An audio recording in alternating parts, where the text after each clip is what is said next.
Okay mga kabihero, side trip po tayo. Total, madadaanan po sa patungong Cabanatuan. Ito pong isa sa pinakabagong paglilipatan po yata nung katedral po ng Cabanatuan dahil napakasikip na po doon sa kanilang area sa downtown. So, may nakuha po yata ang simbahan na napakalaking lote dito. Ayan. Sa Diversion Road. At kasalukuyan na pong binubuo itong napakalaking katedral na ito mga kabihero. So yung 7 simbahan na ating pupuntahan naging 8. Naging side trip na po muna ito. Total na daanan na rin lang naman, napakalaki oh. At yun naman pong dating katedral po na nandun sa City of Cabanatuan mismo sa downtown ay naipakita ko na po siya sa inyo nung nakaraan yatang taon. So ito na lang po yung ating ipapalit, kaya 7 simbahan pa rin po yung ating maihahatid sa inyo.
Okay, nandito na po tayo sa bayan po ng Santa Rosa.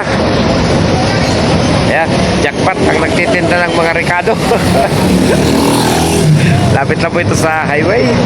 At ito po yung St. Rose of Lima Catholic Church, mga kabihero.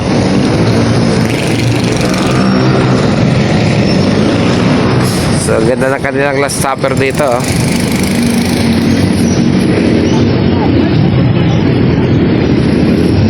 Ito po yung kanilang simbahan.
Okay, mga kabiyero, ito na po yung pampitong simbahan at huling simbahan na aming binisita doon po sa isinagawang pilgrimage ng The Our Father Paris, mga kabiyero. So, hanggang dito na naman po at maraming salamat po sa inyong suporta sa aking pong mga video na ipinakita sa inyo. Hanggang sa muli po, maraming salamat.